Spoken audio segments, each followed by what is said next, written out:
नमस्कार। चलिए बिना किसी देरी के आज के इस खास एक्सप्लेनर में सीधे चलते हैं पूर्वोत्तर भारत के एक बेहद खूबसूरत राज्य की ओर। एक ऐसा राज्य जो सच में अपने नाम को सार्थक करता है, मणिपुर, जिसका शाब्दिक अर्थ ही है आभूषणों की भूमि। अब इस क्षेत्र को अक्सर भारत का आभूषण या पूरब का स्विट्जरलैंड कहा जाता है, और यकीन मानिए ये नाम बिल्कुल सटीक बैठते हैं।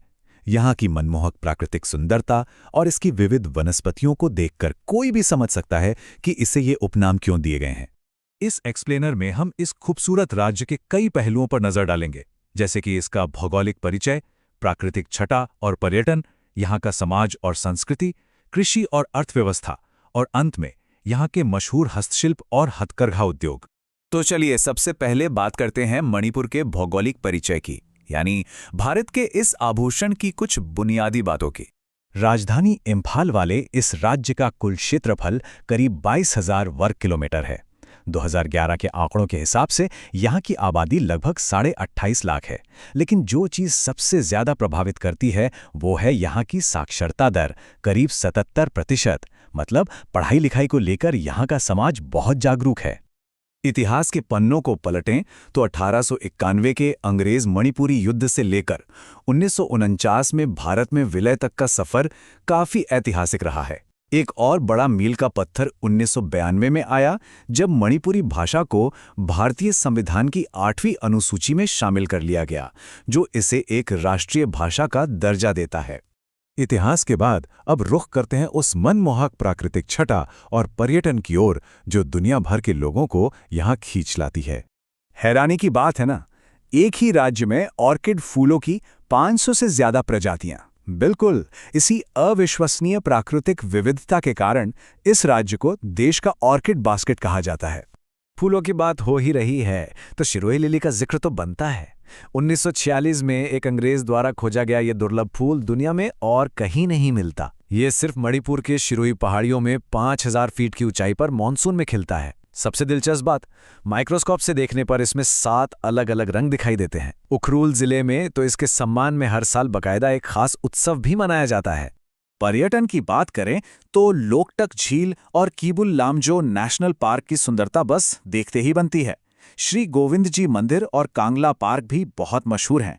लेकिन हाँ, एक खास बात ध्यान रखने वाली है, विदेशी पर्यटकों को यहाँ आने के लिए सिर्फ हवाई मार्ग का ही इस्तेमाल करना होता है और उन्हें 10 दिन का रिस्ट्रिक्टेड एरिया परमिट लेना भी अनिवार्य है। चलिए प्रकृति से आगे बढ़कर अब थोड़ा यहाँ के समाज और संस्कृति को करीब से समझते हैं। यहाँ की भौगोलिक बनावट का सीधा असर इस बात पर पड़ता है कि लोग कहाँ बसते हैं। जैसे मैदानी या घाटी वाले इलाकों में मुख्य रूप से मैती जनजाति और बिष्णुप्रिया मणिपुरी समुदाय के लोग रहते हैं। वहीं पहाड़ी इलाकों में मुख्य रूप से नागा और कुकी-चिन जनजातियां बसी हैं।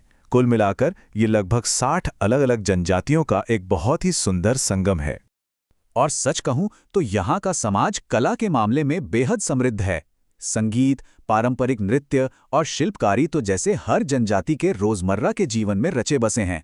हर समुदाय के अपने अलग रीति रिवाज और नृत्य हैं। यहाँ के लोग अपनी जन्मजात रचनात्मकता और कलात्मक कौशल के लिए पूरी दुनिया में जाने जाते हैं।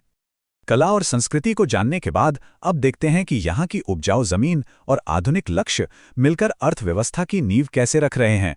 यहाँ की जलवायु और मिट्टी खेती के लिए मानो वरदान है। खेतों में धान, गेहूं, मक्का और दालों जैसी जरूरी फसलों से लेकर अनानास, नींबू और संतरा जैसे ताजे फलों और तरह तरह की सब्जियों की भरमार है। फसलों की एक बहुत बड़ी और शानदार वैरायटी यहाँ देखने को मिलती है।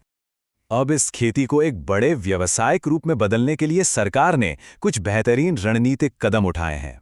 विविध फसलों की खेती को बढ़ावा देने के साथ साथ इम्फाल में फूड प्रोसेसिंग ट्रेनिंग सेंटर बनाए गए हैं और इस पूरे सिस्टम को मजबूत करने के लिए एक खास फूड पार्क भी विकसित किया जा रहा है। भविष्य की तरफ देखते हुए ये राज्य इंफॉर्मेशन टेक्नोलॉजी यानी आईटी सेक्टर पर भी काफी जोर दे रहा है। यहाँ के पढ़े लिखे युवाओं का फायदा उठाने के लिए आईटी पार्क स्थापित करने, मैनेट बैकबोन नेटवर्क का विस्तार करने, स्मार्ट कार्ड जारी करने और दूरस्थ शिक्षा को बढ़ावा देने जैसे शानदार निवेश के मौके उभर रहे हैं।